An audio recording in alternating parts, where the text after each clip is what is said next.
They say you can't choose your family. But what if you could choose to become someone else entirely?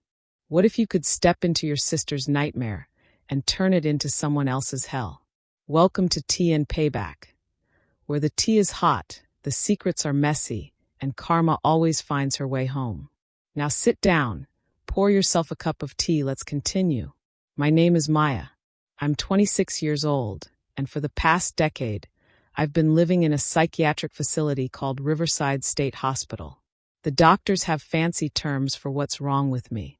Impulse control disorder, emotional dysregulation, aggression management issues. I prefer simpler words. I feel everything 10 times harder than normal people do. Joy makes my chest burn like it's going to explode. Sadness drowns me. And anger? My anger is a wildfire that consumes everything in its path. When I was 16, I put a neighborhood kid in the hospital. Shattered his arm with a metal chair right there on the street corner.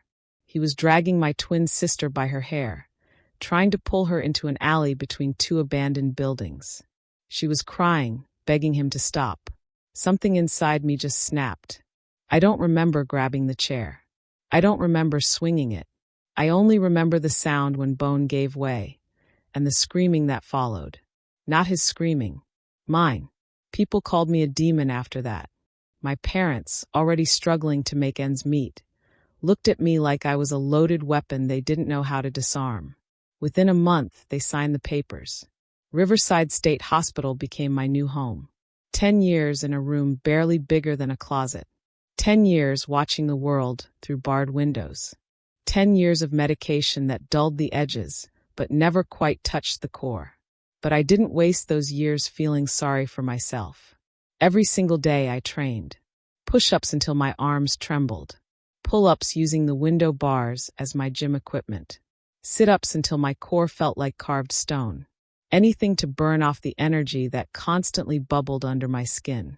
After a decade, my body was lean and hard as iron. Most men on the outside would struggle to match my strength. The hospital gave me nothing except time and rage. I turned both into weapons. The only light in that darkness was my sister. Her name is Claire. We're identical twins, mirror images down to the smallest detail. But where I inherited our father's volcanic temper, she got our mother's gentle heart. She's soft as morning rain, incapable of raising her voice even when she should. The day they took me away, she cried until her eyes were raw and swollen. Maya, it should have been me locked up. I'm the useless one. You were protecting me.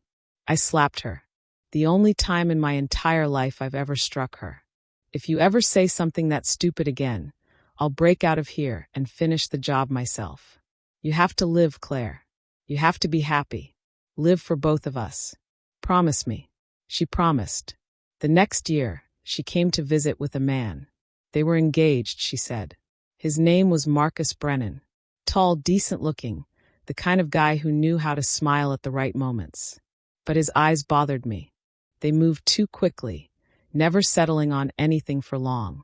When he looked at me through that visiting room glass, I saw something ugly underneath the charm. Superiority. Contempt. I grabbed Claire's hand through the partition slot. I don't trust this man. Think about it again. Please. She just smiled that sad, defeated smile. With my luck, it's a miracle anyone wants to marry me at all. Mom and Dad are getting old, Maya. Marcus promised to take care of me. What else can I do? I wanted to scream. I wanted to shatter that glass and drag her back to safety. But what could I do? I was the crazy one. Who would listen to me? The wedding happened without me. For the next 7 years, Claire visited once a month like clockwork. She always brought small gifts. A box of oranges. Some cheap pastries from the discount bakery. She talked about her new life with forced cheerfulness. She mentioned being pregnant.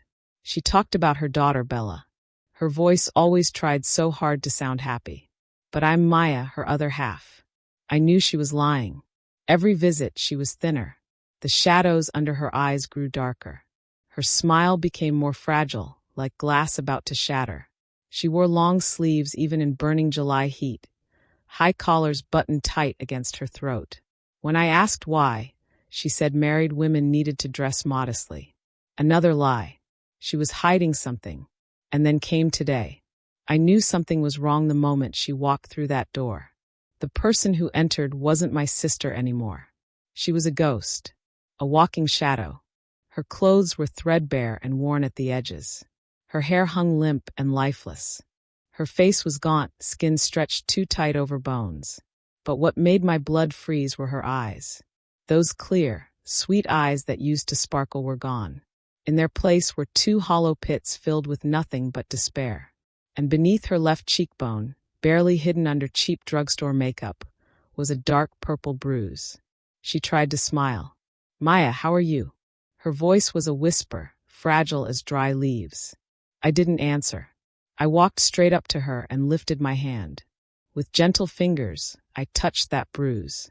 She flinched like a frightened animal and stumbled backward. "It's nothing. I fell off my bike."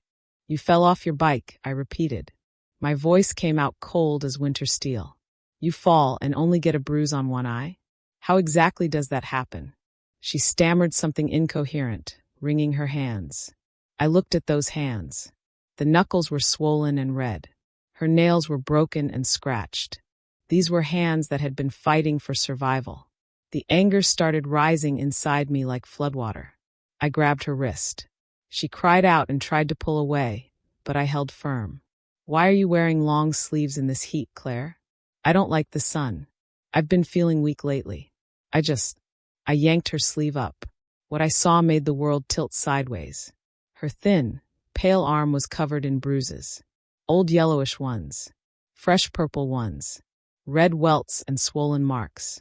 Circular impressions like someone had grabbed her and squeezed until she screamed. Long thin lines like from a belt or whip. "Marcus did this to you." It wasn't a question. It was a certainty that settled in my bones like concrete. Claire stopped trying to hide it. Something broke inside her. She collapsed to her knees and started sobbing, deep wrenching sobs that seemed to tear her apart from the inside. "Maya, save me. Please. Help me. He hits me constantly. His mother, his sister. That whole family treats me worse than garbage.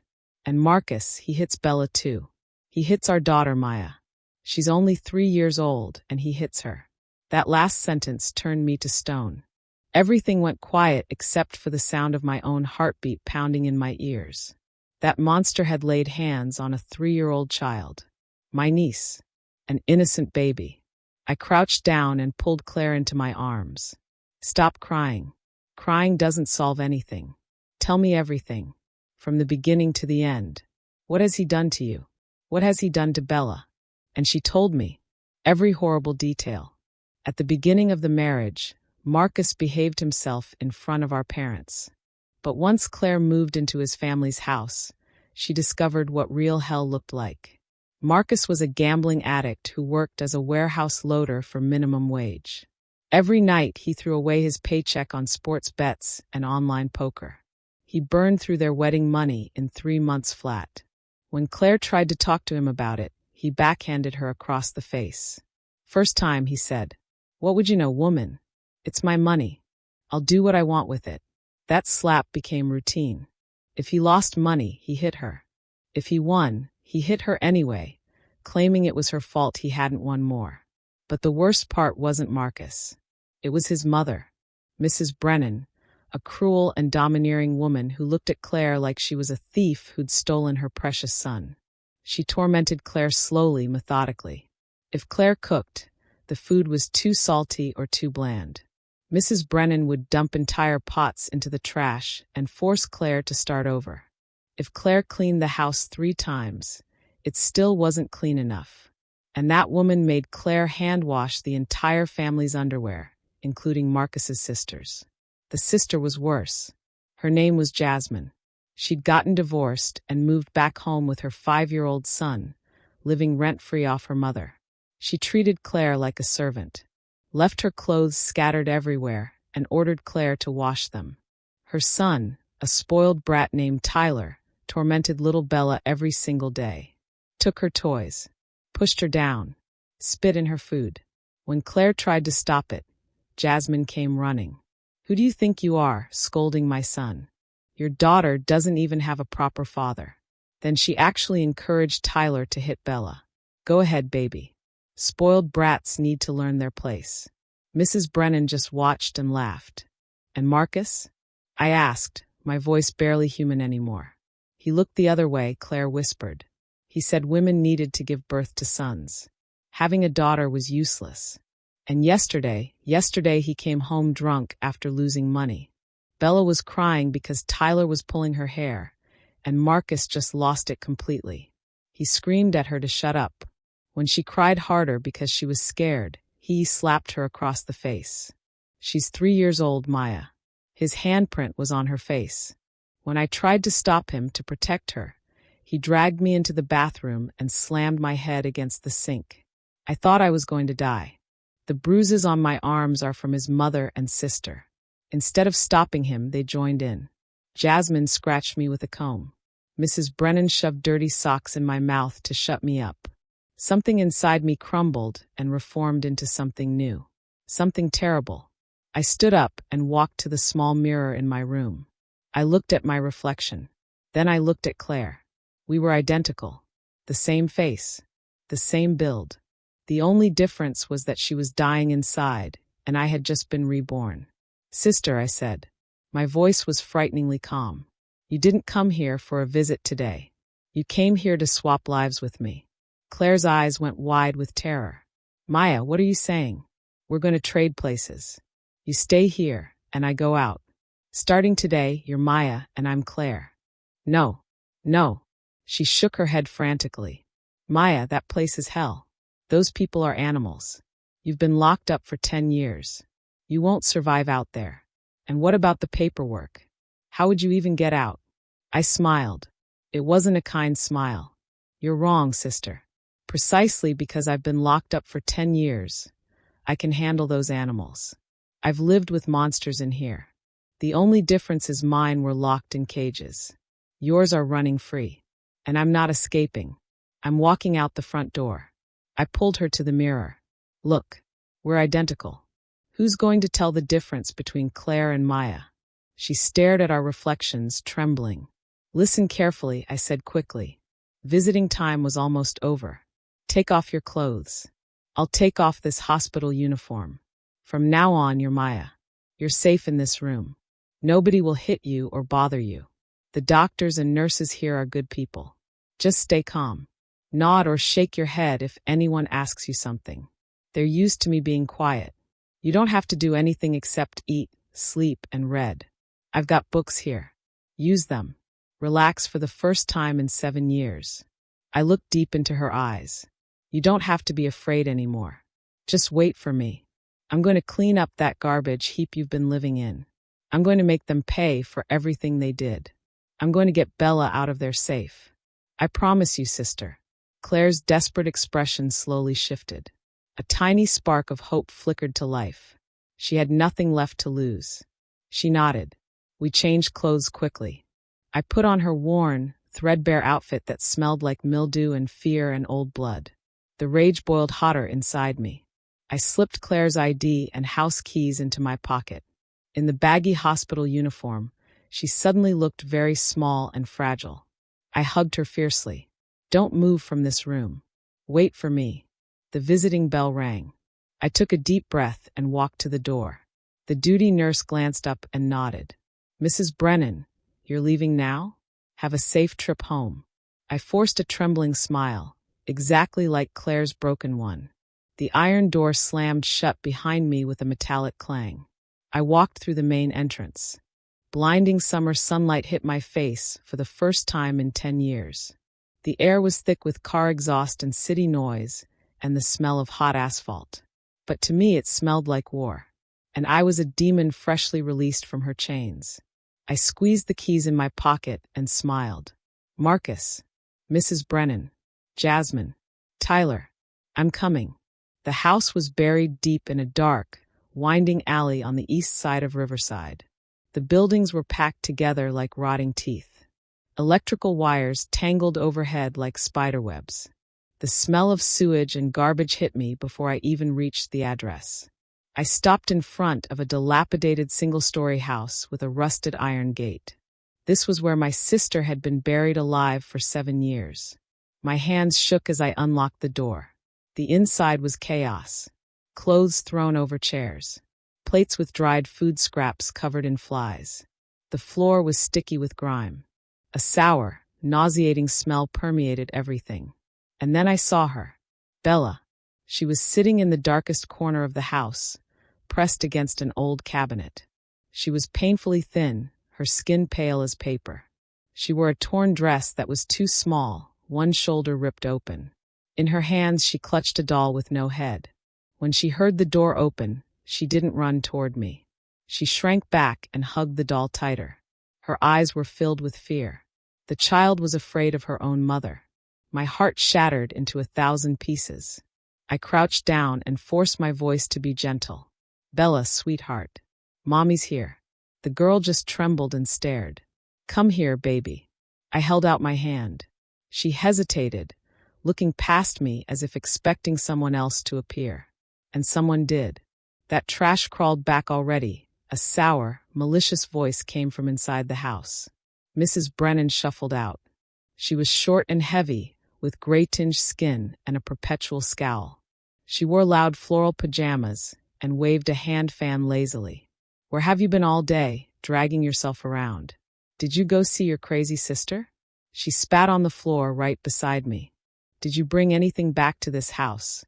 Or are you just coming back with that pathetic face to mooch off our food again? I slowly stood up, positioning myself between Bella and this woman. I didn't say a word. I just stared at her. I drilled my eyes into her ugly, hateful ones. I memorized this face. This was the woman who had made my sister's life a living hell.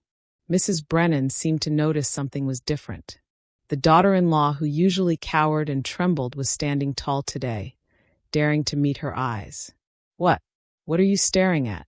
She raised her fan and jabbed it toward my face. What crawled up your backside today? You want me to poke your eyes out? I gave a very slow, cold smile. Excuse me, mother-in-law. I didn't hear you clearly. My smile seemed to chill her blood. She opened her mouth, but before she could speak, another voice interrupted. Oh, Mom, why bother talking to her? Tell her to make dinner. I'm starving. Jasmine emerged from the main bedroom.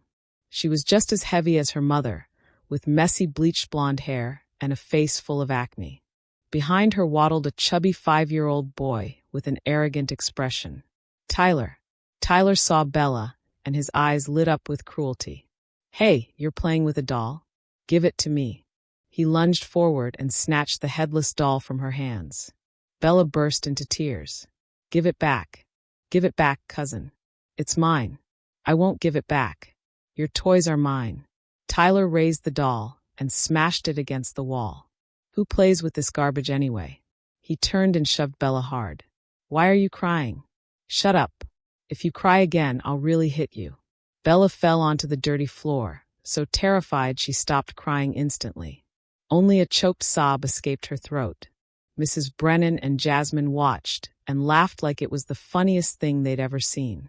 That's my boy, Jasmine said, lifting her chin proudly. Men have to be strong like that. Not like that pathetic little brat. My rage. There it was. 10 years of suppression, finally unleashed. The smile disappeared from my face. Tyler, emboldened by the lack of resistance, walked over and raised his foot to kick Bella. I told you to shut. A hand grabbed his ankle mid-swing. Tyler lost his balance and fell backward, but his ankle remained trapped. In my hand, the house fell into complete silence. Tyler's eyes bulged. He was used to abusing his cousin with complete impunity. Never had Bella's mother laid a finger on him. Let go of me. Let go, you crazy witch. How dare you touch me? He squirmed and thrashed. Without a word, I squeezed. Just a little. Ow. It hurts. It hurts. Mom. Grandma. She's breaking my leg. Tyler started shrieking like a dying animal. Jasmine finally snapped out of her shock. My God, Claire, what are you doing? Let go of my son right now. She rushed toward me, red-painted nails extended like claws, ready to scratch my face. Still holding Tyler's leg, I raised my other hand and caught Jasmine's wrist mid-swing. I grabbed it and held tight.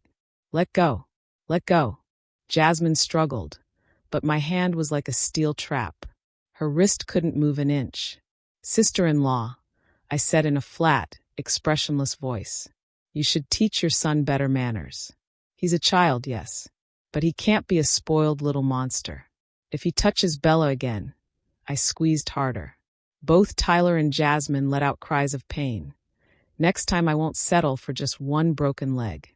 Mom, help me.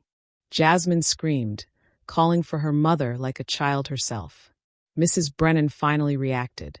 She was trembling with rage. Her pathetic daughter-in-law, the one she'd beaten and humiliated daily, was daring to fight back. You're crazy, she sputtered. She grabbed a feather duster from nearby and started swinging it at my back, hitting me over and over. I didn't flinch. My back had endured far worse in the hospital. I slowly released Tyler and Jasmine. They scrambled backward like frightened rats. Mrs. Brennan, seeing I wasn't reacting to her hits, became even bolder. I'm going to beat the insolence out of you, so you know your place in this house. I straightened up and turned to face her. The duster kept hitting my shoulders and chest. I raised my hand and grabbed the handle. Mrs. Brennan tried to yank it away, but it didn't budge an inch. I looked at her. She looked at me. In her eyes there was fury. In mine only cold emptiness. I pulled hard. She stumbled forward. I snapped the duster handle in two with my bare hands. Crack. I threw the pieces at her feet. Starting today, I said quietly, this house is going to have new rules. I looked at the panting old woman, the sister-in-law rubbing her bruised wrist, and the spoiled nephew whimpering on the floor. It's time for dinner. What are we having tonight, mother-in-law?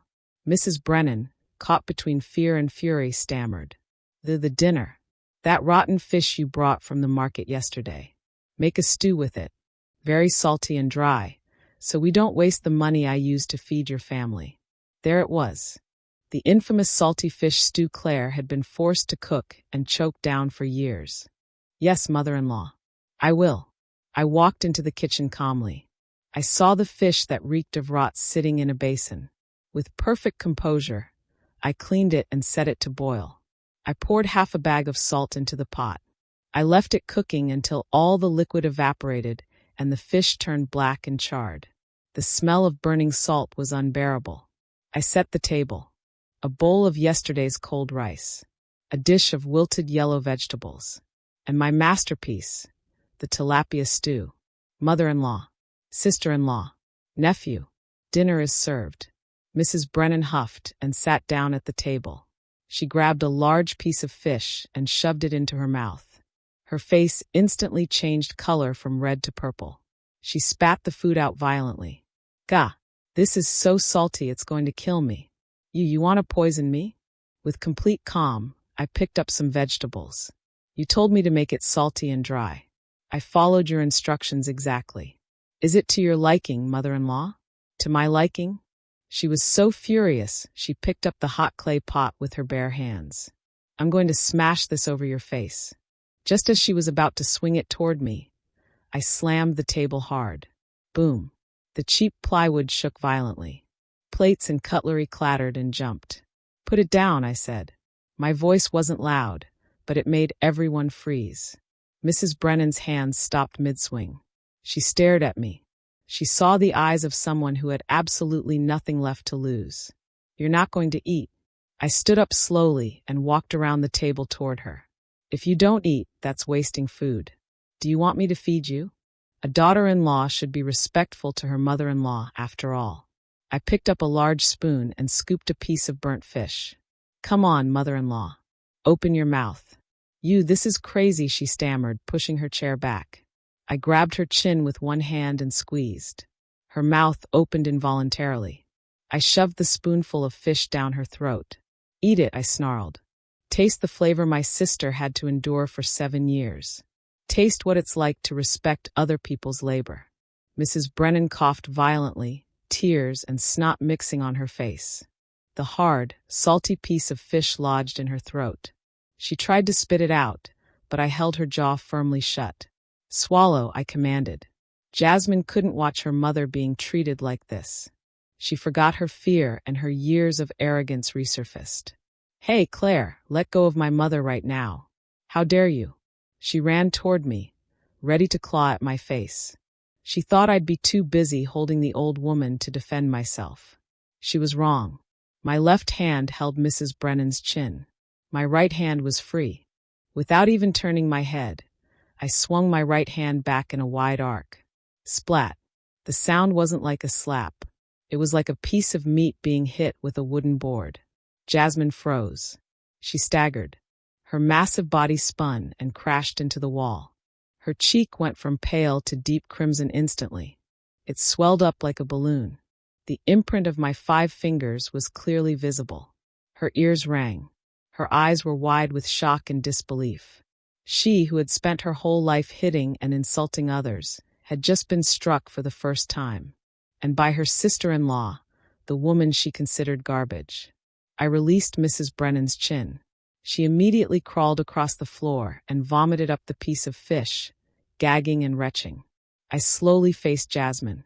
"Sister-in-law," my voice was ice. "Does your cheek hurt?" She trembled, torn between fear and humiliation. You dare to hit me? I'm your sister-in-law. I only slapped you." I moved closer. She pressed herself against the wall, trying to back away. "Do you want to feel what a real beating is like? Like the one you and your mother gave Claire last night when you helped Marcus? I know you scratched her with a comb. I know your mother shoved dirty socks in her mouth to shut her up." Jasmine's face went white as paper. How? How do you know that?" "I know everything," I said with a cold smile. "I also know exactly what you did to a helpless woman and a 3-year-old child." I glanced at a pile of Tyler's dirty socks in the corner. "Do you want to try what it feels like?" Jasmine let out a scream. She knew I wasn't joking. No. You're a demon. You're not Claire." She fled to her bedroom and slammed the door. The lock clicked. She was hiding inside like a terrified animal. Mrs. Brennan, seeing her daughter retreat, hastily crawled to her own room and slammed her door shut as well. Tyler, seeing his grandmother and mother defeated, wet himself and ran after his mother without making a sound. The house fell into eerie silence. Only Bella and I remained, along with the salty fish stew still steaming on the table. I turned around. Bella was still sitting in her corner. She wasn't crying. She was just looking at me with wide, astonished eyes. The fear had lessened. In its place was curiosity and a fragile hope. My heart ached. I threw away the dirty spoon and went to the kitchen. I knew these monsters never shared good food with Claire and Bella. Claire had told me that Mrs. Brennan kept the best food hidden in a private refrigerator. I opened the old fridge. Just as expected. Chicken, ham, yogurt, fresh fruit. I took out a cooked chicken leg and yogurt. I found the fresh rice Claire had hidden for her daughter and heated it up. I put a generous portion on a clean plate and shredded the chicken over it. I brought it to Bella. "Eat, sweetheart." My voice softened for the first time. "Eat until you're full. From now on, nobody will take your food. Nobody will hit you ever again." I sat down beside her on the floor. Bella looked at me, trembling slightly. Then she looked at the plate. The smell of chicken was heavenly. She was so hungry.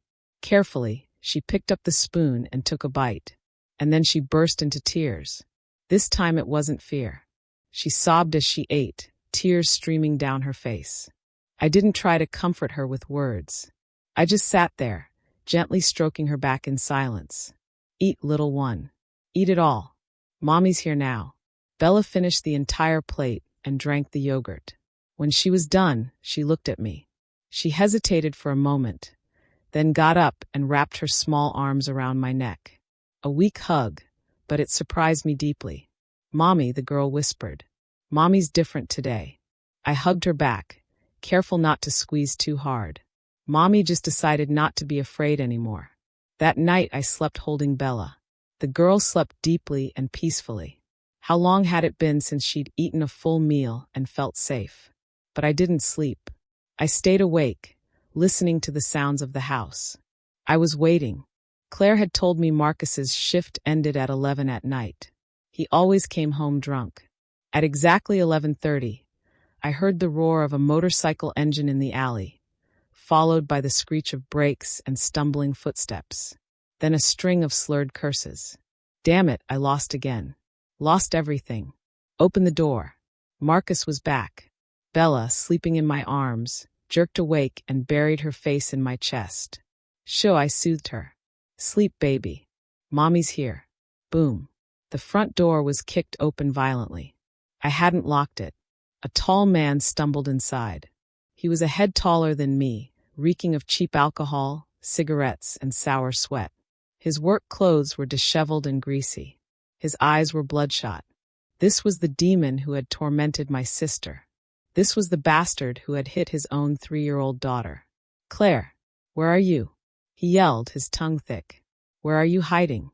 Not seeing anyone immediately, he grabbed a glass from the table and smashed it against the bedroom wall.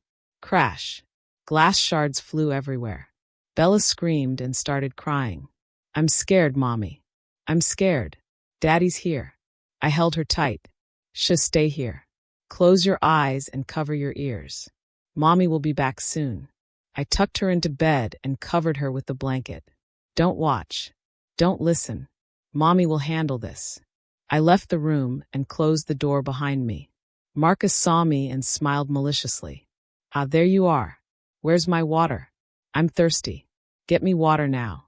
I remained still, 10 feet away from him, without moving an inch. Marcus frowned. His wife usually ran to serve him the moment she heard his voice. Why was she being bold today? Are you deaf? He shouted, looking around for something to throw. You're acting up today, huh? I'm going to have to teach you another lesson. He stumbled toward me, raising his hand. That familiar motion. The same backhand he'd used to discipline Claire for 7 years. The same hand he'd used to slap Bella across the face. I'm going to give you a beating, so you. His thick, hairy arm swung toward me. But it stopped midair. I had grabbed his wrist. Marcus was stunned. His eyes widened. He tried to pull free, but he couldn't budge. His wrist was trapped as if in a steel vise. He looked at me, then at my hand gripping his arm. Confusion flickered across his drunken face. What are you doing? Let go of me right now. He was drunk, but he wasn't completely stupid. Something was wrong. How could the weak Claire, the Claire who wouldn't hurt a fly, have this kind of strength? Let go, he yelled. With his other hand, he threw a wild punch at my face. It was a drunk's punch, sloppy but strong enough to break teeth on a normal person. I held his wrist firmly. I simply tilted my head. The punch grazed my ear harmlessly. Marcus was even more confused. He'd missed completely. Honey, I said. My voice was eerily sweet. Tired from work. You. He sensed danger now and tried desperately to pull free, but I squeezed harder. Crack. A short, dry sound. The sound of a wrist bone dislocating. Marcus let out a scream of pain that instantly sobered him up. My hand. What did you do to my hand? He collapsed to his knees. I didn't release him. I pulled him back up by the injured wrist. Hitting has become quite a habit for you, hasn't it? You're not Claire, he hissed through the pain. Who are you? I'm your wife, I smiled. The same one you love to slam against the bathroom sink. I slapped him. Hard. Splat. This wasn't Claire's slap. This was my slap. A slap charged with 10 years of contained rage, 10 years of physical training, and 7 years of my sister's suffering compressed into one explosive moment. The big man staggered backward and hit his head against the wall. He crumpled to the floor face down.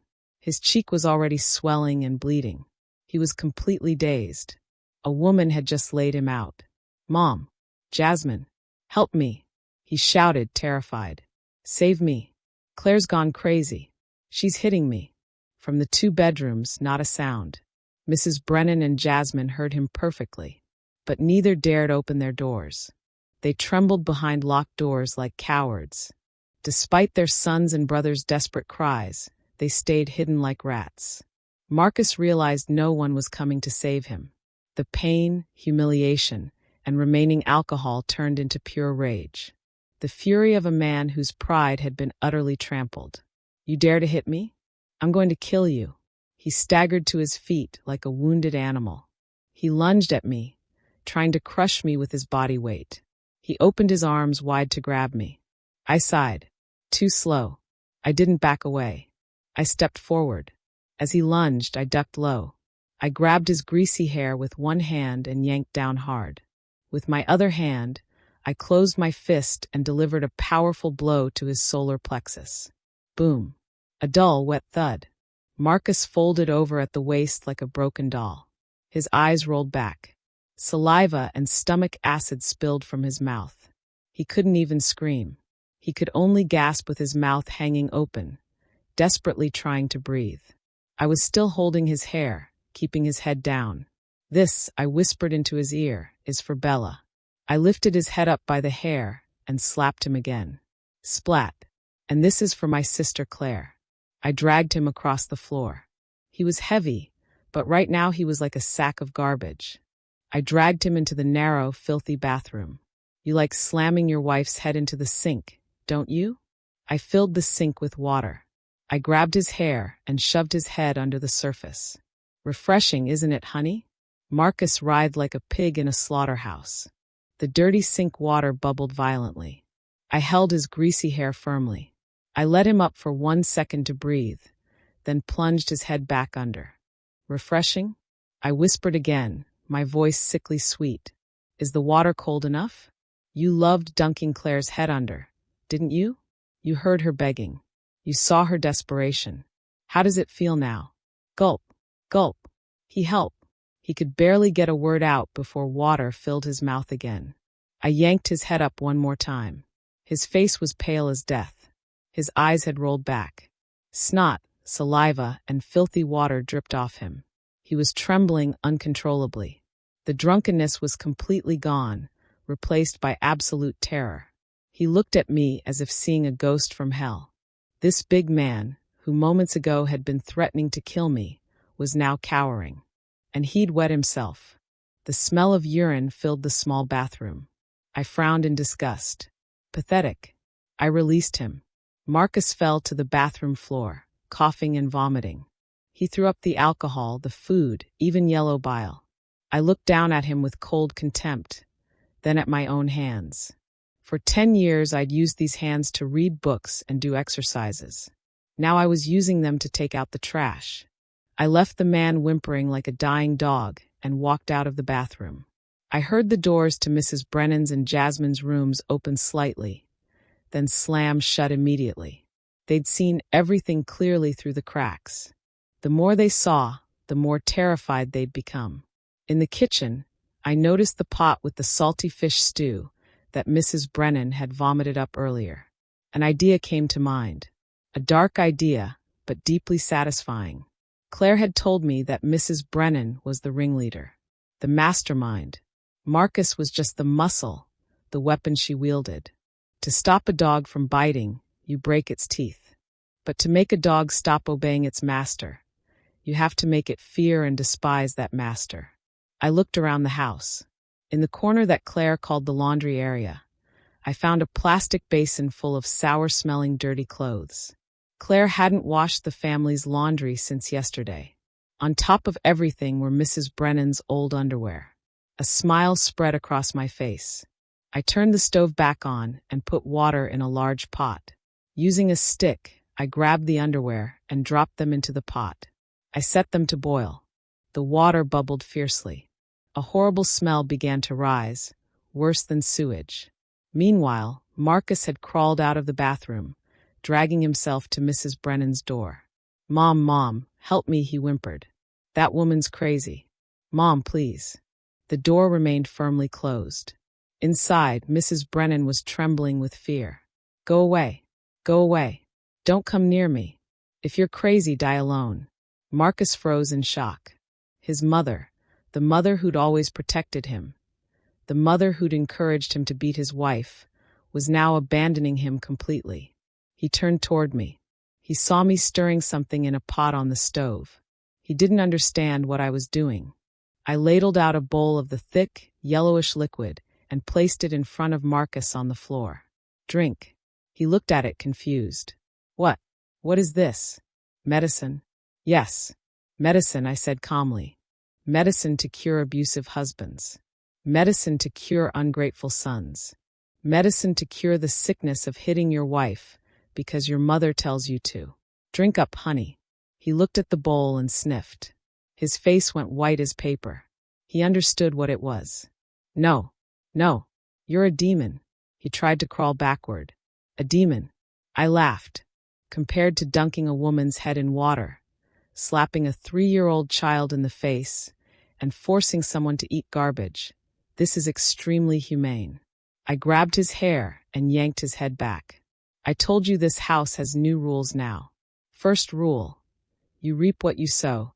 Your mother sowed the seeds, so you, her precious son, get to eat the harvest. Drink.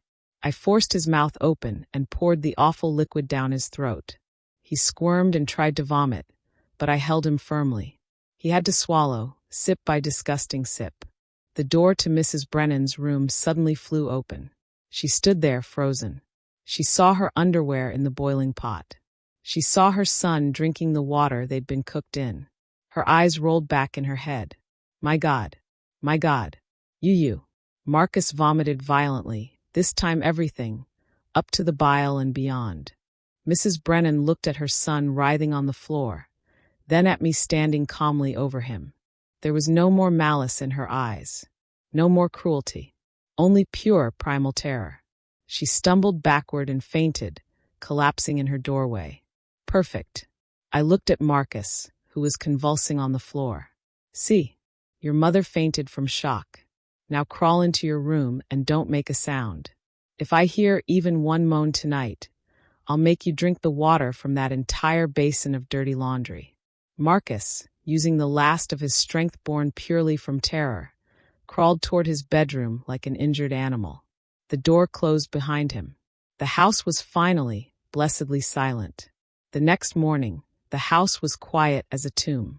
I woke up early and bathed Bella properly. I took the good food from Mrs. Brennan's private fridge and prepared a real breakfast for the two of us. Scrambled eggs with cheese, sautéed vegetables, fresh bread. Bella ate eagerly. Light was starting to return to her eyes. From the bedrooms, not a sound.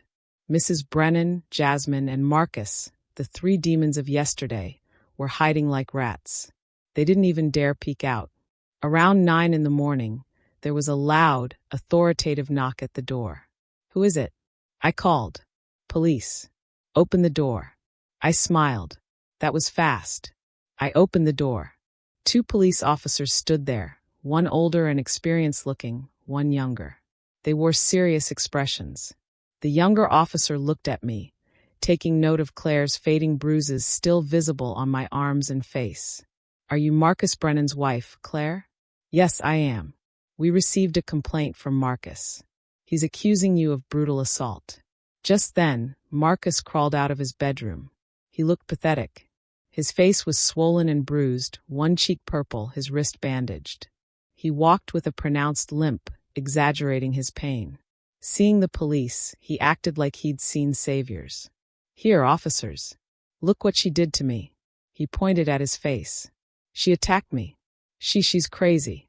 She's the sister of that insane woman who was locked up in the psychiatric hospital. The madness rubbed off on her. Arrest her. Lock her up.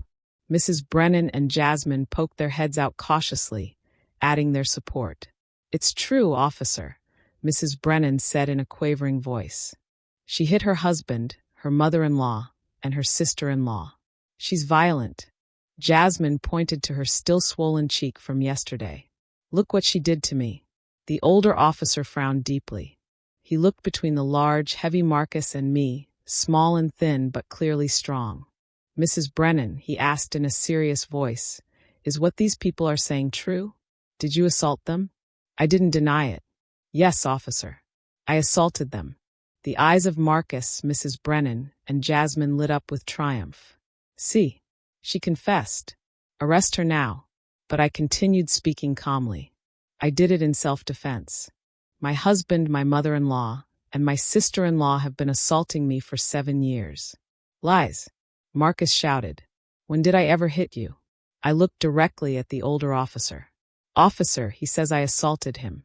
May I ask what assault is legally? The younger officer spoke up impatiently. She left her husband's face like that and claims it's not assault. Yes, I nodded. Then if a husband hits his wife until she's covered in bruises, chokes her underwater, and breaks her bones, can that also be called assault? The older officer paused. He was beginning to understand the real situation here. You mean? I mean this. I walked into the bedroom and returned with a thick folder. It was everything Claire had desperately gathered over the years. She'd brought it to the hospital yesterday, and I'd kept it safe. I placed the documents on the table. This is my medical report from 3 months ago. Broken ribs. The doctor concluded it was from severe blunt force trauma. I took out a photo. This is my face from 2 months ago. Broken nose. My husband said I fell down the stairs on my own. I spread out a pile of injury reports. These are bruises on my arms, my back. Belt marks. Scratches. There are dozens, officers. I've been living in this house for 7 years. 7 years of beatings. Who was I supposed to complain to? If I told the neighbors, they said it was just a couple's fight. If I went to the police station, the officers told me to work it out at home. I looked Marcus directly in his eyes. He was trembling now. I rolled up my sleeve to show Claire's bruises. Look, this injury is from 2 days ago. My husband struck my daughter, Bella, in the face. She's 3 years old. When I tried to stop him, he dragged me into the bathroom and nearly drowned me in the sink. My mother-in-law and sister-in-law helped hold me down. The 2 officers were stunned. They looked at me, then at the 3 people I was accusing. I endured it for 7 years, I said.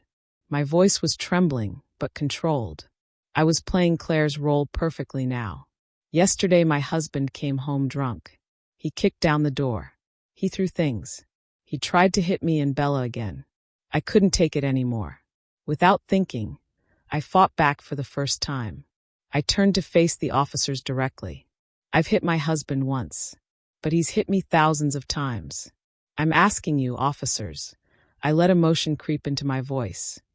If a husband can beat his wife and not get arrested because it's a domestic matter, then isn't it also just a domestic matter when a wife finally hits back? The older officer let out a long sigh. He'd dealt with too many cases exactly like this. He turned to Marcus, and his voice became sharp and angry. Marcus Brennan, look at you. How big you are, and your wife is so small. You leave her looking like this, with all these documented injuries. And now that she's finally hit you back, you call us to arrest her? But Marcus was speechless. But nothing. The older officer slammed his hand on the table. With this stack of medical reports, if I open a case right now, you're the one who's getting arrested. Domestic violence, felony assault, child endangerment. Do you want to go to jail? Marcus's face turned ashen. I'm warning this entire family. The officer pointed at all 3 of them. Live like decent human beings. Don't make us come back here. Next time there won't just be a warning. He turned to me, his voice much softer. Mrs. Brennan, if this man hits you again, come directly to the precinct with these reports. We'll handle it properly. Understood? Yes. Thank you, officer. I bowed my head and even managed to produce some tears. The 2 officers left. Marcus, Mrs. Brennan, and Jasmine stood frozen, staring at me. Now there was a mixture of fear and deep hatred in their eyes. They realized the law wasn't on their side anymore. And I knew they wouldn't stop. They'd try other methods. Throughout the rest of that day, the house returned to an eerie silence. But it wasn't peaceful. It was the calm before a storm. I could hear whispers and murmurings coming from Mrs. Brennan's room. The 3 of them were plotting something. I didn't need to hear the words to know what they were planning. They couldn't beat me with force. They couldn't use the police. So what would they do? Of course, they'd use my supposed insanity. That one is crazy, I heard Mrs. Brennan's voice through the thin walls. It's not Claire. It's Maya, the crazy sister from the hospital. She escaped. She's impersonating her sister. Marcus's voice. It's true. Claire is weak. How could she have that kind of strength? It has to be the crazy sister. Jasmine, trembling. No wonder she was so evil. Making my brother drink that thing. She's insane. Mrs. Brennan. What's crazy must return to where it belongs. We can't catch her ourselves, she'd destroy us. But the psychiatric hospital can. We just need to weaken her first. Something in her food. Sleeping pills like in those TV shows. We knock her out, tie her up, then call Crestwood and report that their patient Maya escaped and we've restrained her here. They'll come take her away immediately. But what if she doesn't eat it? Marcus worried. She won't eat, but her daughter will, Mrs. Brennan said with malicious satisfaction. Tonight we pretend to make peace. I'll apologize. I'll cook a special dinner. We'll prepare chicken soup separately and say it's specifically for little Bella to make her strong. That woman won't be able to refuse letting her daughter eat it. And if she tries to refuse, we'll insist so much she'll have to eat it herself just to keep the peace. My heart went cold. They were planning to drug Bella. Damn animals. That evening, exactly as predicted, there was a strangely abundant dinner. Roasted chicken, fried dumplings. Marcus and Jasmine sat in silence, their bruised faces not meeting my eyes. But Mrs. Brennan had transformed completely. She was all smiles. Claire, come sit and eat, she said warmly, serving me a chicken leg. What happened before was my fault. I'm old and foolish. Please forgive me. Jasmine added in a thin voice, Sister-in-law, I'm sorry too. Please forgive me. Seeing this ridiculous circus, I smiled back. Yes, mother-in-law. Sister-in-law. I don't hold grudges. We're family after all. Marcus, seeing my docility, visibly relaxed. Mrs. Brennan beamed. Oh, and this afternoon I made special chicken soup. It's delicious and nutritious. I made it especially for little Bella. The poor child is too thin lately. She brought out a small bowl of steaming soup and placed it in front of me and Bella. You feed it to the child, she said. Make sure she drinks it all. Bella's eyes lit up at the sight of the soup. I looked at Mrs. Brennan. She was smiling, but her eyes were fixed intently on me, waiting and watching.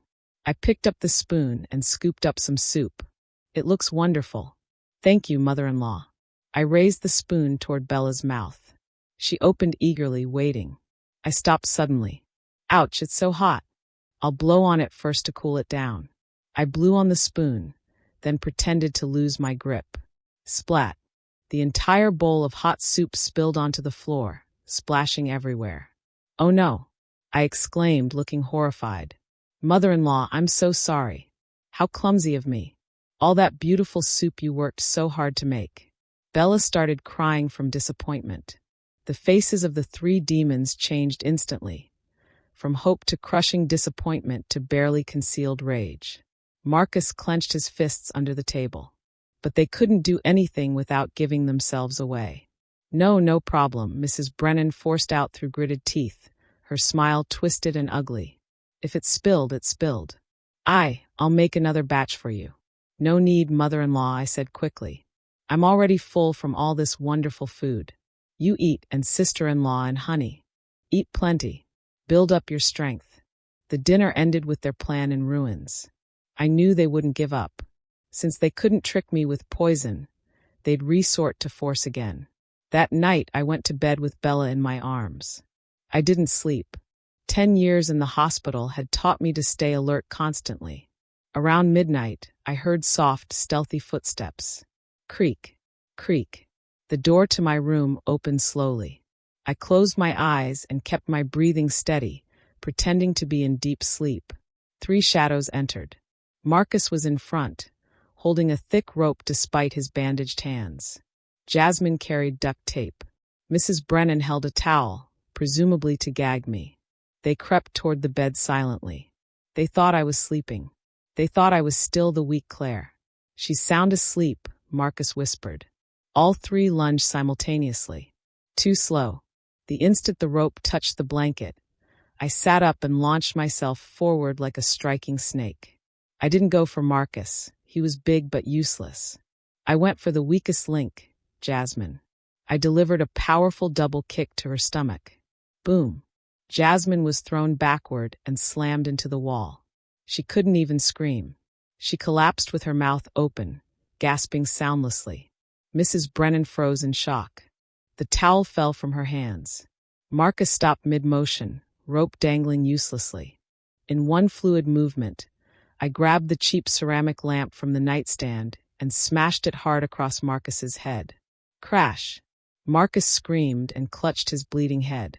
He hadn't expected me to defend myself with such brutal efficiency. While he was stunned, I was already behind Mrs. Brennan. I wrapped my arm around her neck, using her as a human shield. "Marcus," I screamed. "One more step, and I'll snap your mother's neck like a twig." Marcus froze. Blood streamed down his face from the head wound. He looked at me, then at his mother squirming helplessly in my grip. Bella woke up and burst into terrified tears. "Silence," I screamed. "Everyone shut up in this house right now." Marcus was shaking. No, don't hurt my mother." "What do you want? What do you want? What do I want?" I laughed coldly. "What were you going to do with that rope? Tie me up." "Good idea. Let's try it."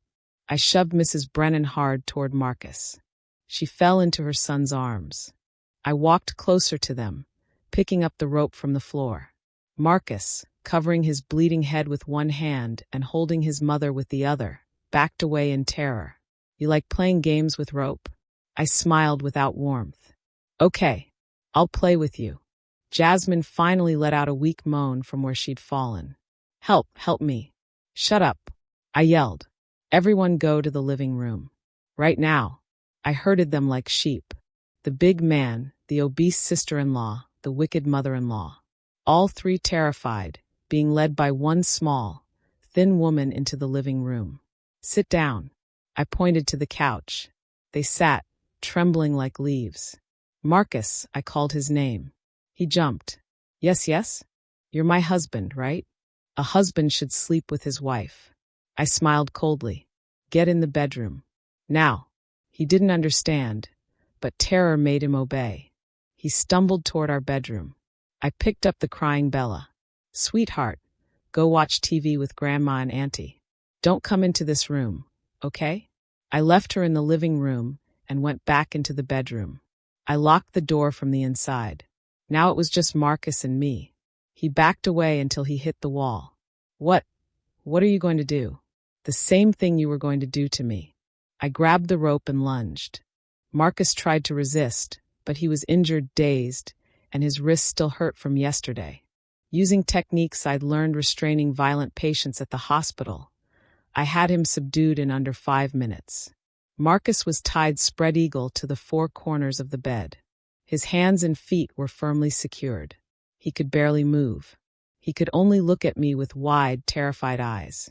"My sister Claire tells me," I whispered in his ear, "that you like using your belt, that you enjoy rough treatment."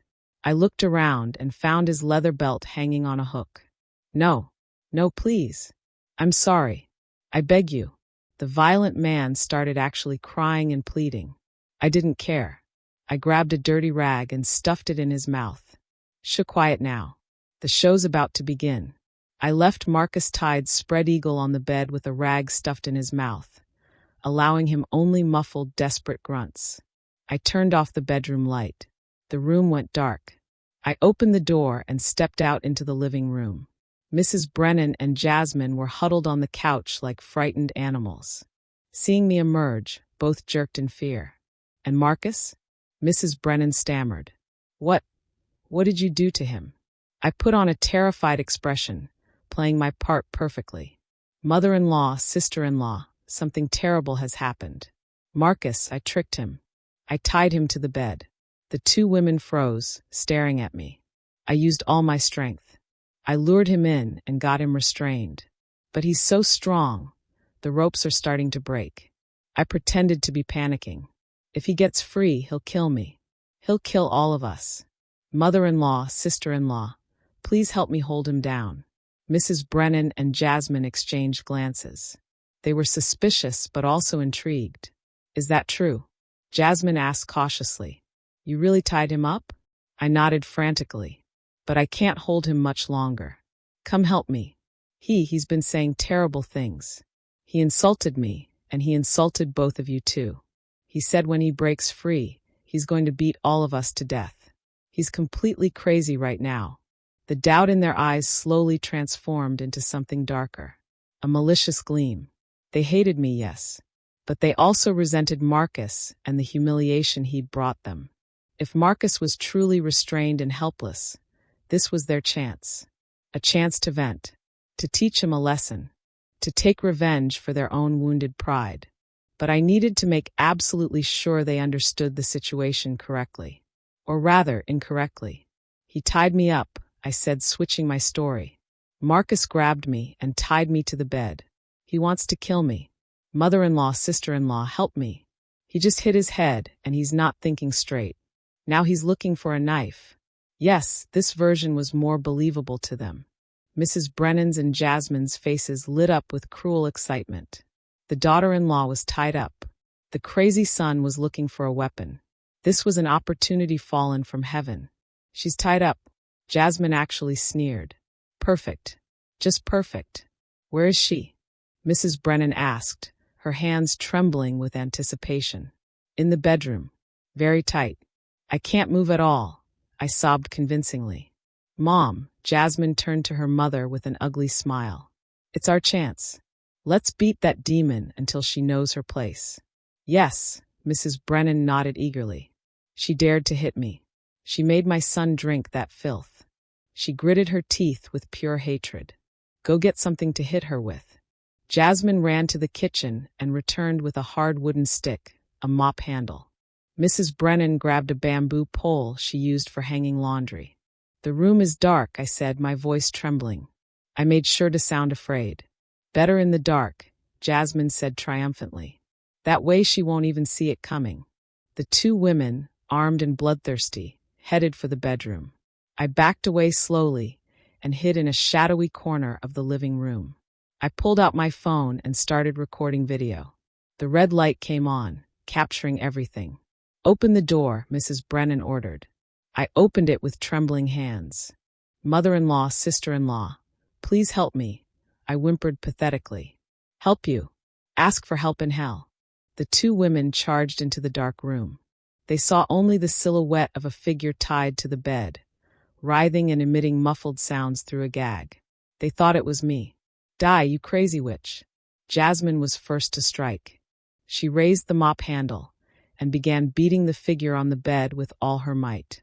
Boom, boom, boom. You dare hit me? You dare slap my face? Mrs. Brennan wasn't far behind. With the bamboo pole, she struck the legs and torso repeatedly. I'm going to beat the demon out of you. I'll teach you who's in charge of this house. Boom, crack, splat.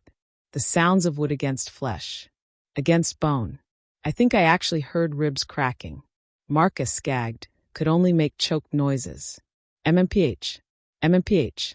But the more he struggled and groaned, the more convinced the two women became that it was me suffering, and the harder they beat him. Scream. Scream louder. I'll show you how to shut up. Jasmine was actually laughing as she brought the stick down again and again. I stood at the door, recording clearly.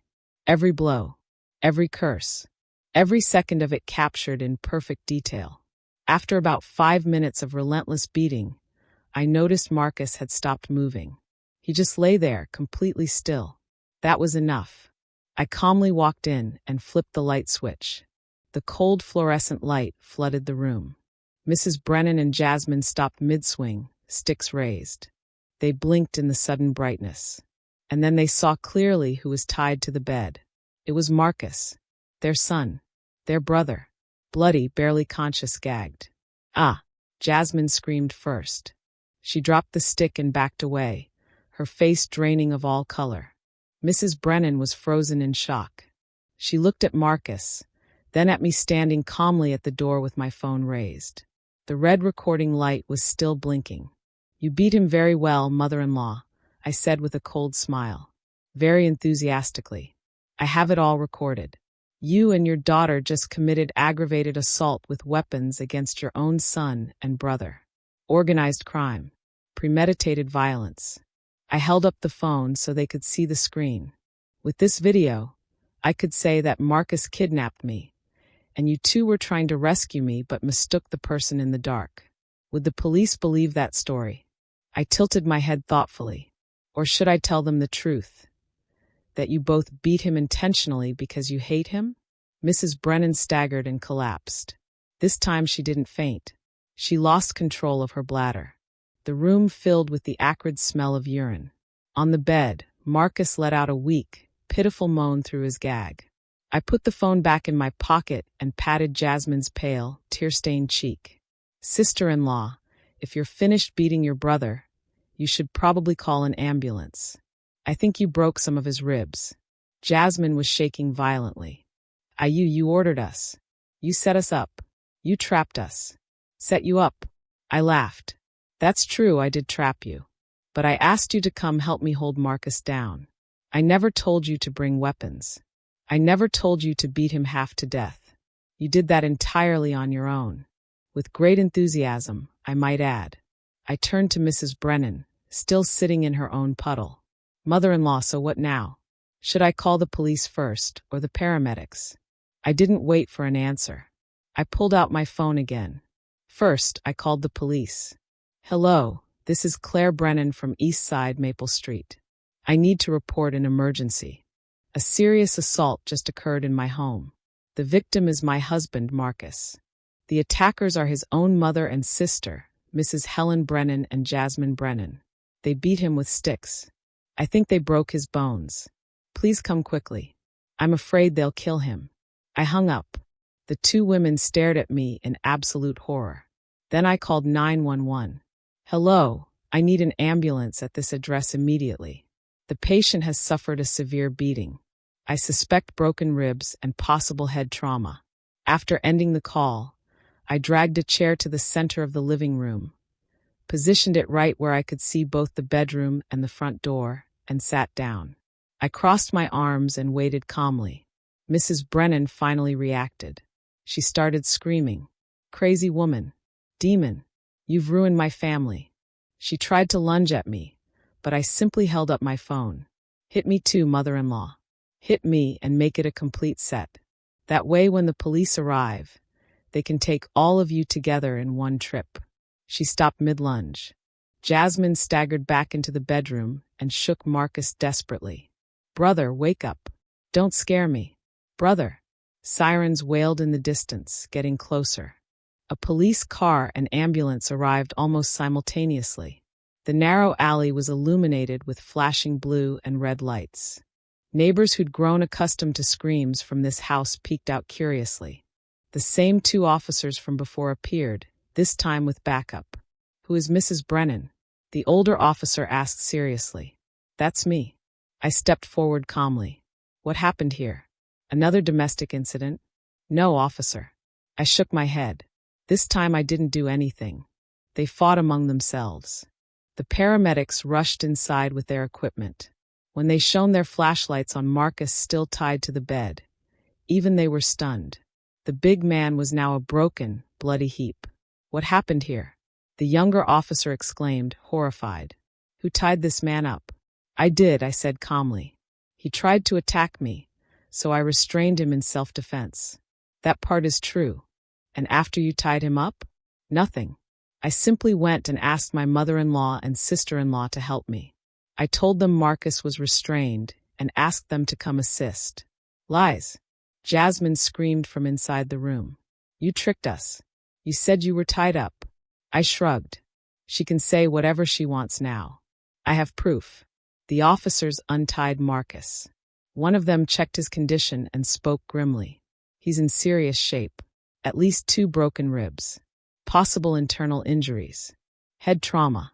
The older officer turned to face Mrs. Brennan and Jasmine. What happened in this house tonight?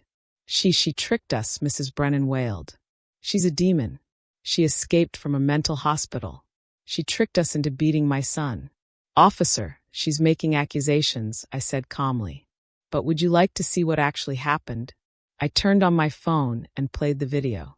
The 4 officers and the paramedics crowded around to watch. They saw the dark bedroom. They heard my voice, trembling and afraid. Mother-in-law, sister-in-law, help me.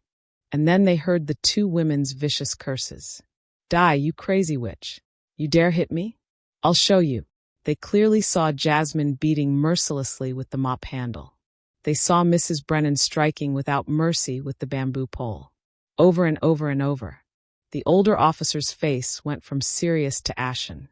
He'd been doing this job for decades, but a scene this brutal, a mother and sister beating their own son and brother, was beyond anything he'd encountered. He turned off the video.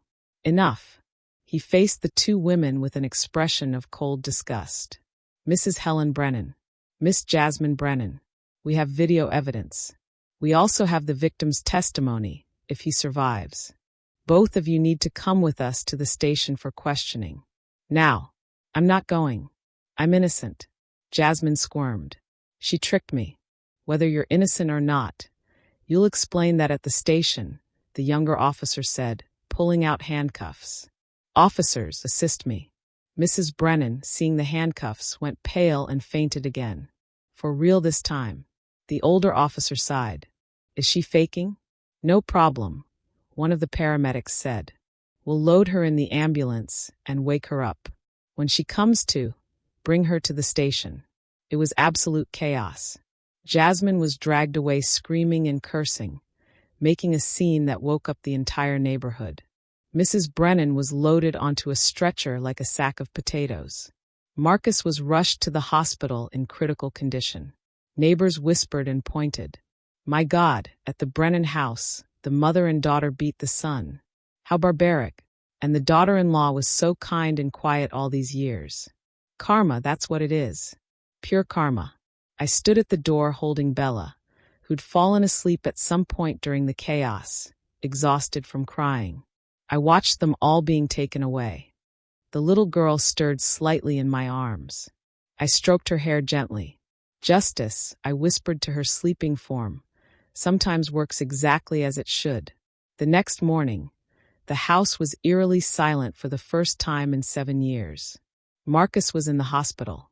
Mrs. Brennan and Jasmine were detained at the police station. According to the officer who'd given me an update, the assault charge with clear video evidence meant both women would be held for at least a week pending investigation. They could only be released if the victim, Marcus, dropped the charges. But right now, Marcus would probably prefer to stay in his hospital bed than come home to face me. So in this house of horrors, only 3 people remained, Bella, Tyler, and me. Tyler woke up late in the morning and wandered out of his mother's room. In last night's chaos, no one had thought about him. He looked around, confused and scared. Where's my mom? He asked with his usual arrogance, though his voice trembled slightly. And Grandma? Why are you making eggs? Those are mine. He tried to run toward the table where I was feeding Bella breakfast. I turned around and stood in front of him, blocking his path. Good morning, Tyler. He stopped, suddenly uncertain. Get away. Where's my mom? He demanded, but with less confidence. You hit my mom. I'm telling Grandma. Grandma will beat you up. I crouched down to his eye level.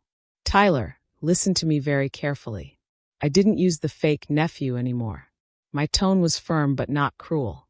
The police took your mother and your grandmother away. Tyler, do you know what police do? He shook his head, his eyes getting wider. Police take away people who do bad things. Your mother and grandmother did something very bad. They took sticks and beat your Uncle Marcus until they broke his bones. That's why the police put handcuffs on them and took them to jail. Tyler's arrogant expression crumbled into confusion, then fear. No matter how spoiled a child is, without adult protection, he becomes very vulnerable. No, you're lying. My mom and grandma. He started to whimper. They're in jail because they hurt someone, I continued calmly. Just like you hurt Bella. Me. His voice cracked. What did I do wrong? You abused Bella, I said, keeping my voice level. You took her toys. You pushed her down. You spit in her food. You pulled her hair. Didn't you? Tyler backed away, scared now. He didn't understand how I knew all of this. You did wrong because you copied the adults. You saw your grandmother, your mother, and your uncle abuse Claire and Bella. And you thought you had the right to do it too. I pointed to Bella, who was watching nervously from the table. But look at her. What did Bella ever do to you?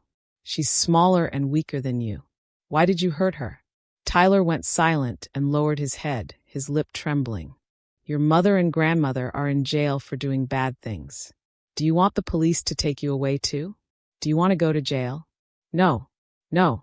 He shook his head frantically, tears starting to form. Good. I stood up. Then starting today, you're going to learn how to be a better person. I led him to stand in front of Bella. She shrank back slightly, still afraid of her cousin. Apologize to Bella, I ordered. Tyler hesitated. Years of being told he was superior, that he could do whatever he wanted, didn't disappear in an instant. I frowned slightly. Or do you want me to call those police officers from last night? They're very interested in this family. He hurried to speak, his voice barely a whisper. I'm sorry. Who are you apologizing to? Say it clearly and look at her. I'm sorry, Bella. It was still pathetic, but it was a start. I shook my head. That's not good enough. You know what? I have an idea. From now on, we're going to play a game. You're going to call Bella Princess Bella, and you're going to be Sir Tyler. Do you know what a knight's job is? Tyler looked confused. To protect people? Exactly. To protect the princess. I nodded approvingly. So, Sir Tyler, apologize properly to Princess Bella for scaring her. Tyler, despite his fear of me, seemed to find this game of princess and knight somewhat appealing. He took a breath and tried again. Princess Bella, Sir Tyler apologizes for being mean to your highness. Bella was shocked. She looked at me, then at Tyler, then burst into surprised laughter. A clear, crystalline laugh that hadn't been heard in this house for years. Tyler, seeing the princess wasn't angry, seemed to relax just a little. Good, I nodded. Now, Sir Tyler, get yourself a plate and have breakfast. After you eat, you two are going to play together. And the knight must always let the princess have the best toys. Understood? Yes, ma'am. Tyler grabbed a plate docilely. I served him food and watched as he ate, occasionally glancing nervously at Bella. I knew changing a child wouldn't happen overnight, but I'd planted a seed of respect, and more importantly, a seed of fear. Sometimes before you can teach someone kindness, you first have to make them understand consequences. A week passed. The house, for the first time anyone could remember, felt almost like a real home. I made Tyler clean his own room each morning. I prepared proper meals. Bella laughed and talked freely. She and Tyler could actually play together under my supervision, and Tyler was learning, slowly but surely, to yield his toys to the princess. On the 8th day, Marcus was discharged from the hospital. He came home limping, with a bandage wrapped around his head, his ribs in a cast, and his arm in a sling. He returned in complete silence. Seeing me sitting in the living room reading a book, he froze at the door, not daring to enter his own house. Come in, honey, I said without looking up. What are you afraid of? It's your home. Marcus entered like a beaten dog, trembling. He looked around nervously. The house was spotless. His daughter Bella, watching cartoons on the TV, had gained weight and looked healthy. Her skin had color again. His nephew Tyler was coloring peacefully beside her. Princess Bella, I'm hungry, Tyler said politely. Okay, Sir Tyler. Just wait a little bit. Her Highness is finishing this cartoon first, Bella responded cheerfully. Marcus's eyes went wide. He didn't understand what had happened to transform his household. He limped into his bedroom and shut the door quietly. He didn't dare cross me or even speak to me. He now understood he was the most useless, powerless person in this house. 2 days later, after completing 7 days of detention, Mrs. Brennan and Jasmine were released. Not because they were innocent. They were released because Marcus dropped the charges. He was too afraid to live alone with me. He thought it was better to bring back those 2 women than face me by himself every day. The 2 women returned looking absolutely pathetic. 7 days in a holding cell had been hell for people who'd never faced real consequences before. Their hair was greasy and unwashed. Their clothes smelled of sweat and fear. The arrogance and wickedness were gone, replaced by exhaustion, terror, and a deep, simmering hatred they didn't dare express openly. They saw me and said nothing. They saw the cowering Marcus and said nothing. No one spoke to each other.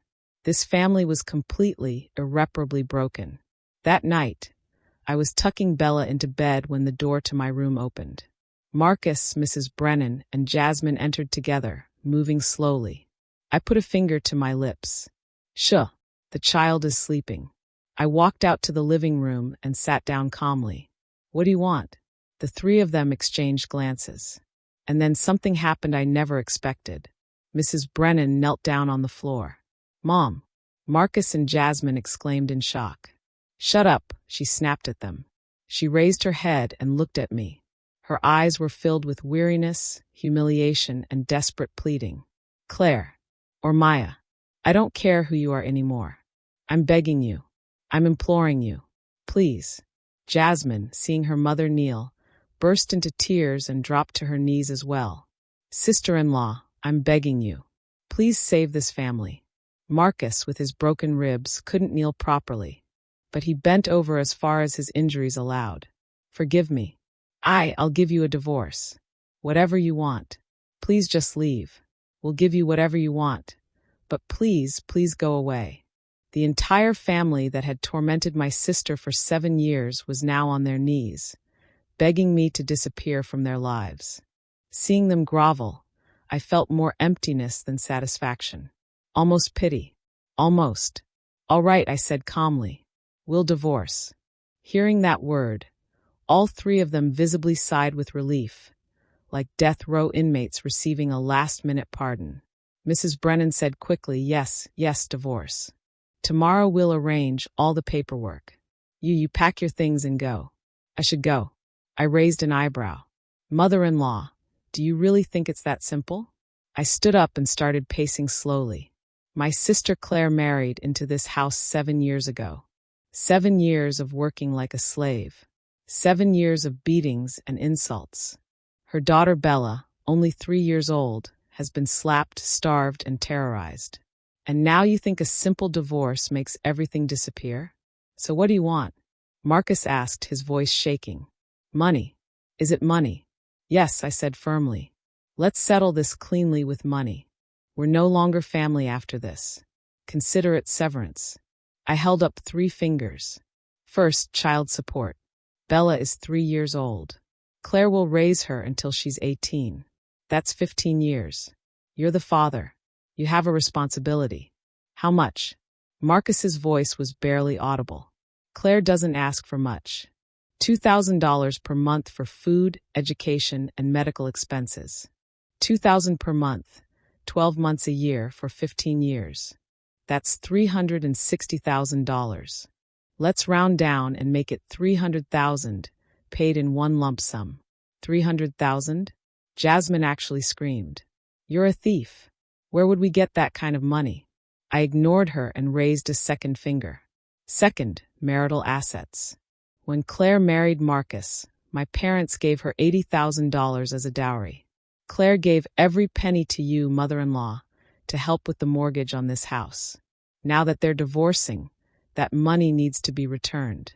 Plus another $25,000 that Claire earned working various jobs over 7 years, which she also gave to this household. That's a total of $105,000. Better kill us now, Mrs. Brennan shouted. We don't have that much money in this house. You're trying to destroy us. Destroy you? I smiled coldly. Compared to what you did to Claire, this is incredibly merciful. I raised a third finger.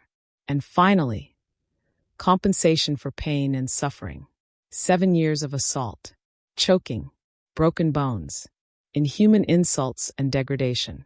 The price for that trauma. I looked Mrs. Brennan directly in the eyes. $115,000. Child support of $300,000. Return of marital assets, $105,000. Compensation for damages, $115,000. Total, $520,000. Plus the signed divorce papers from Marcus. Give me all of that, and Bella and I will disappear from this house forever. You'll never see us again. $520,000? The three of them looked like they'd been struck by lightning. You're insane, Marcus yelled. Better send me to prison. We don't have the money. You don't have money? I laughed. You don't have money for your daughter-in-law and granddaughter. But you do have money hidden away for your daughter. Don't you, mother-in-law? Mrs. Brennan went rigid. What? What are you talking about? You don't understand? I moved closer to her. When your husband died in that workplace accident, the company paid out a life insurance settlement, didn't they? A very substantial amount. $900,000. Correct. Marcus and Jasmine whipped around to stare at Mrs. Brennan, completely stunned. Mom. Jasmine's voice was strangled. 900,000? What money are you talking about? Mrs. Brennan had hidden money? Marcus looked equally shocked. Shut up. Everyone shut up. Mrs. Brennan was terrified. She's making things up. There's no money. Making it up. I smiled. You hid it very carefully. You couldn't even put it in a bank because you were afraid your children would find out about it. You wrapped it in 7 layers of plastic, put it in a jar, and buried it in the storage shed in the back, under the pile of old firewood. Am I right? Mrs. Brennan's face turned white as a corpse. Marcus and Jasmine didn't wait another second. They exchanged one look and ran toward the back shed. I heard crashing sounds, things being thrown around, wood being moved. A few minutes later, Jasmine came back inside. In her trembling hands was a large jar covered in dust and dirt. With shaking fingers, she opened it and poured the contents onto the living room floor. Money. Stacks and stacks of money. Bills carefully wrapped in plastic, preserved perfectly. Mom, Jasmine's voice was shaking with rage and betrayal. Money. It's real money. All this time. Marcus looked at the pile of cash, then at his mother. Mom, you hid this from me? You let me sink into gambling debt. You watched me lose everything while you had $900,000 hidden away? Jasmine, Marcus, Mrs. Brennan was crying now. I was saving it for you. I was protecting it. Darius is a gambling addict. If I'd given it to him, he would have thrown it all away. You old witch. Marcus yelled furiously. Splat. Jasmine slapped Marcus across his already injured face. Shut your mouth. What if Mom gave it to me? What are you, except an abuser and a loser? You dare hit me? Marcus, despite his injuries, lunged at his sister. I'll kill you, you fat. The two of them attacked each other, hitting, scratching, and screaming. Mrs. Brennan collapsed on the floor, wailing. Oh, my family is destroyed. My children are fighting over money. Everything's ruined. I watched the second act of this family's destruction play out. This time it was about money, greed and resentment tearing them apart from the inside. Enough, I said loudly, cutting through the chaos. All three stopped and turned to look at me, breathing hard.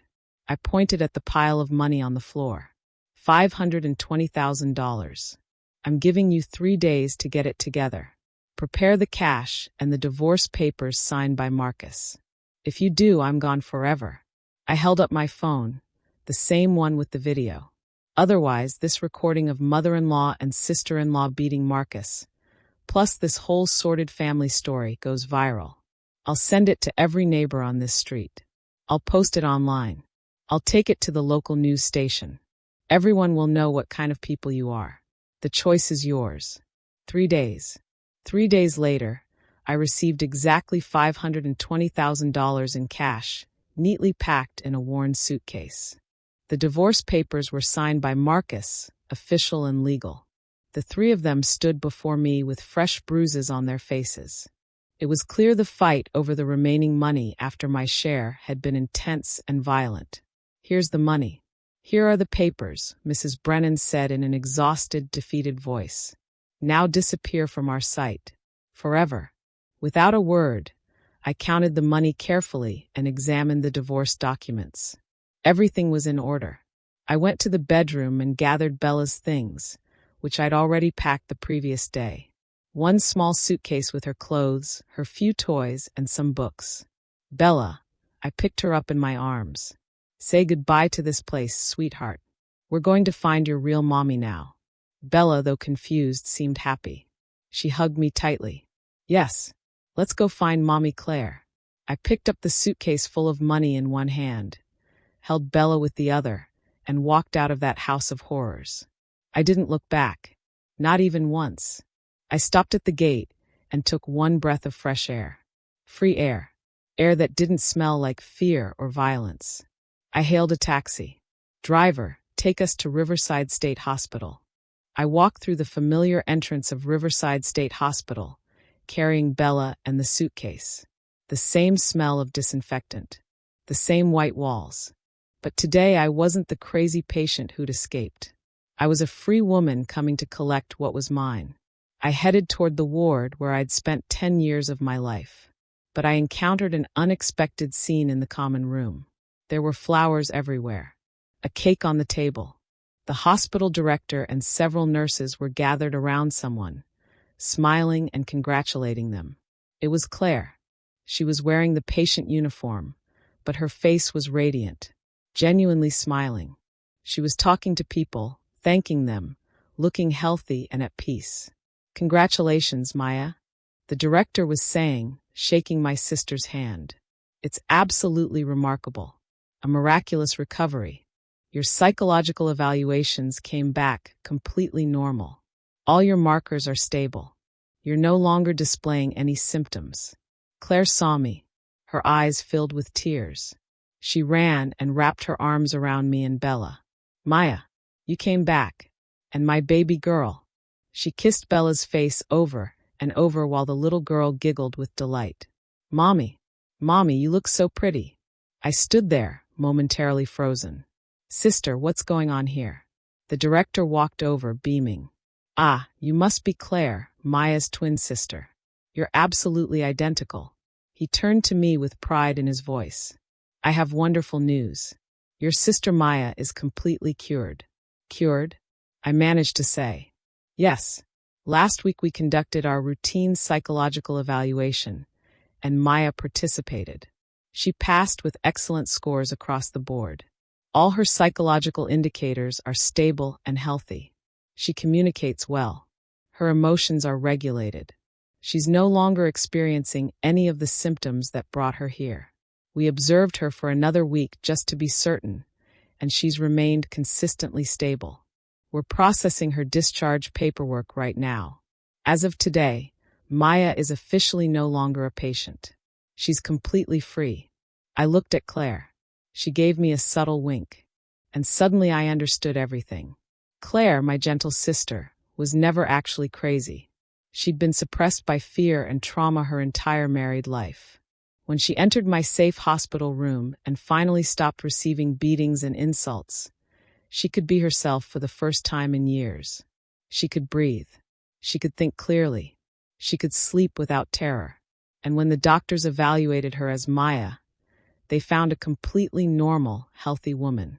Because that's exactly what Claire had always been underneath the abuse. She had cured my name, erased the diagnosis, freed Maya's identity. Yes, I said, barely containing my emotion. I came to take my sister home. The director signed the final document with a flourish and handed it to Claire. Here is your official discharge certificate. Starting today, Maya is a free woman. No restrictions. No conditions. You've earned this. Claire took the paper with trembling hands. She looked at me, and we both understood the weight of what she was holding. That paper didn't just give Maya freedom. It gave freedom to both of us. Complete, total freedom. Thank you, Director. Thank you all so much, Claire said, her voice thick with genuine gratitude. You gave me back my life. We said our goodbyes to the staff. I picked up the suitcase of money. Claire lifted Bella into her arms. The three of us, hand in hand, walked down that long corridor one final time. We passed through the iron gate that had held me for 10 years. It closed behind us with one final, echoing clang. And then we were standing in the sunlight. Free. Both of us. The last time I'd walked through that gate, the sun had smelled like war. Today it smelled like freedom. It was warm and bright. It smelled of possibility, of new beginnings. Bella leaned her head against Claire's shoulder. Mommy, Aunt Maya, where are we going now? Claire looked at me. I looked at her. I saw hope in her eyes, mixed with uncertainty, but also profound gratitude. We're going home, baby, Claire said softly. Home? I asked. Where's that? Claire smiled, and for the first time in 7 years, it was a real smile. Wherever the three of us are together. That's our home.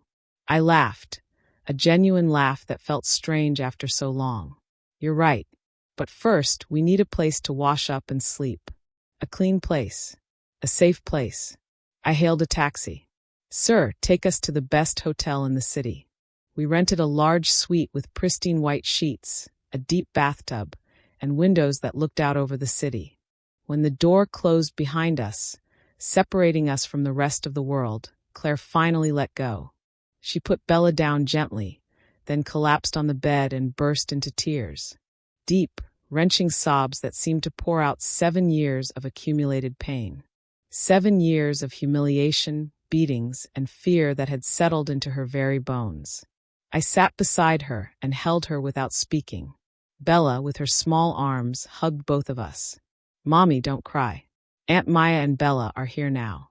We stayed like that for a long time, crying and then laughing and then crying again, purging the darkness, washing it away with tears. After we'd all bathed and put on clean clothes for the first time in what felt like forever, we ordered room service. Mountains of food, roast chicken, fresh soup, pasta, desserts. The three of us ate a proper meal without fear or interruption, without someone taking food off our plates or mocking us for eating. Bella got chocolate cake all over her face and laughed loudly, that crystalline laugh like spring water.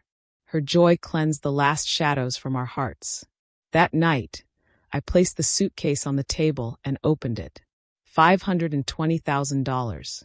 Sister, this is your money. Yours and Bella's, I said. This is justice. This is what you earned by surviving 7 years of hell. Claire shook her head firmly. It's not just mine. If it weren't for you, Bella and I would probably be dead. Maya, you saved my entire life. This is our money. We share everything now. We saved each other, I said, taking her hand. Now we have to live. Live well. Live freely. For ourselves. For our parents. For every moment we lost. The next day we went shopping. The first thing we did was throw away every piece of old clothing. I burned my hospital uniform in the hotel's fireplace. Claire threw away the threadbare clothes from her nightmare marriage. We bought new dresses in bright colors. Cheerful patterns. Clothes that made us look alive. We bought beautiful outfits for Bella. Dresses and shoes that actually fit her. Toys she'd never been allowed to have. Looking at ourselves in the store mirror, we looked like completely different people. We looked free. We didn't buy a house right away. We knew we needed time to settle, to heal, to figure out who we were now that we weren't defined by trauma. I rented a modest apartment in a different neighborhood, far away from that dark alley. A place on a high floor filled with sunlight. We decorated it ourselves, making it ours. We bought a new bed for Bella with a pink canopy she'd always dreamed of. We bought a massive bookshelf. For 10 years, I told Claire, my only friends were books. Now I want to read every book in the world and understand everything I missed. Claire rediscovered her passion. She'd always been gifted at sewing, a talent that had been crushed and exploited. She bought a sewing machine.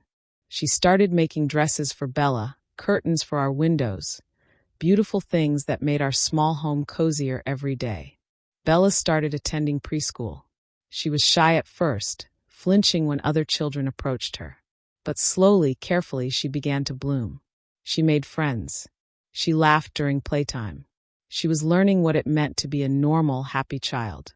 One afternoon, as the sun was setting, I sat on our small balcony reading a book about psychology. Claire was in the kitchen making dinner. The smell of cooking fish drifted out. But this time it was fish stew made with love and care, not the salty stew of hatred. Bella was at the little table, coloring a picture of our family. She'd drawn 3 stick figures holding hands under a bright yellow sun.